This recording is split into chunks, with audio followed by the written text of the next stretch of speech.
আজকে আমি আপনাদের দেখাবো জাদুর পিছনের কিছু বিজ্ঞান। নাম্বার 1, একটি বরফের টুকরোর উপর একটি সুতা রাখুন। এবার শুধু অল্প একটু লবণ ছিটিয়ে দিন। 1 মিনিট পর সহজে সুতা ধরে পুরো বরফের টুকরাটি তুলে নিতে পারবেন। নাম্বার 2, ঠান্ডা পানি ভরা একটি বেলুন গরম পানিতে দিলে সেটি ডুবে যায় আর ঠান্ডা পানিতে দিলে ভেসে ওঠে। নাম্বার 3, একটি খালি বোতলের মুখে একটি বেলুন লাগান। বোতলটি গরম পানিতে রাখলে বেলুন ফুলে উঠবে আর ঠান্ডা পানিতে রাখলে সঙ্গে সঙ্গে চুপসে যাবে। নাম্বার 4, দুটি কাঁচের গ্লাস নিন। একটিতে গরম পানি, অন্যটিতে বরফ পানি ঢালুন। ওপরে একটি স্বচ্ছ পাত্রে ঠান্ডা পানি রাখুন। এবার গরম পানির গ্লাসে কয়েক ফোঁটা নীল রং আর ঠান্ডা পানির গ্লাসে কয়েক ফোঁটা লাল রং দিন। খেয়াল করুন লাল রং যেন জমে গেছে আর নীল রং যেন ছুটে চলেছে শক্তির মতো এবং ধীরে ধীরে লাল রংকে ঢেকে ফেলেছে। নাম্বার 5, একটি কাচের বোতলের গায়ে কয়েক পাক সুতা পেঁচিয়ে তাতে অ্যালকোহল ঢেলে আগুন ধরান। সুতা ভালোভাবে গরম হলে সঙ্গে সঙ্গে বোতলটি বরফ পানিতে ডুবিয়ে দিন। মুহূর্তে বোতলটি সহজেই কেটে যাবে। নাম্বার 6, প্যান্টে যদি চুইংগাম লেগে যায় ঘাবড়াবেন না, শুধু তার উপর একটি বরফের টুকরা রেখে কিছুক্ষণ অপেক্ষা করুন, এরপর খুব সহজে চুইংগাম খুলে যাবে। নাম্বার 7, একটি জমাট কাপের নিচে বরফ পানি ঢালুন। লক্ষ্য করুন ধীরে ধীরে যেন একটি বরফ পাহাড় মাথা তুলে দাঁড়িয়েছে। নাম্বার 8,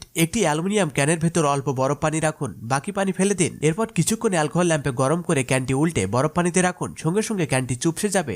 এটাই ব্যাখ্যা করে যে কঠোর ব্যায়ামের পর হঠাৎ বরফ পানি কোনোভাবে খাওয়া উচিত নয়। সবশেষে অনুরোধ থাকবে আপনি কোথা থেকে দেখছেন সেটি কমেন্ট করে জানান এবং লাইক, সাবস্ক্রাইব ও ফলো করতে ভুলবেন না।